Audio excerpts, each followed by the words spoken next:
திரு communist கட்சி சேர்ந்த திரு சண்முகம் அவர்கள் சொல்லுகிறார் ஒரு பேட்டியில, திமுக கொடுக்கப்பட்ட வாக்குறுதி நிறைவேற்றல, அரசு ஊழியர் கொடுக்கப்பட்ட வாக்குறுதி நிறைவேற்றல, செவிலியர் கொடுக்கப்பட்ட வாக்குறுதி நிறைவேற்றல, விவசாயிகள் கொடுக்கப்பட்ட வாக்குறுதி நிறைவேற்றல, போக்குவரத்து தொழிலாளர் கொடுக்கப்பட்ட வாக்குறுதி நிறைவேற்றல, இடைநிலை ஆசிரியர் கொடுக்கப்பட்ட வாக்குறுதி நிறைவேற்றல, தூய்மை பணியாளர் கொடுக்கப்பட்ட வாக்குறுதி நிறைவேற்றல அப்படின்னு அவர் இந்த பேட்டியில சொல்லி, இன்றைக்கு இருக்கிற அமைச்சர்கள் 95% வாக்குறுதி நிறைவேற்றப்பட்டதாகவும் சில பேர் 99% நிறைவேற்றப்பட்டதாகவும் சொல்லிக் கொண்டிருக்கிறார் என்று நாம் சொல்லல.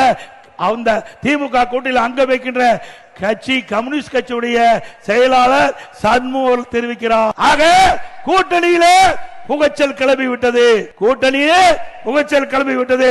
திமுக கூட்டணி என்ற லாரி மக்கள் செய்து கொண்டிருக்கின்றது. இந்த கூட்டணி நிலைக்குமா என்ற சந்தேகம் மக்களிடத்திலே எழும்பி விட்டது.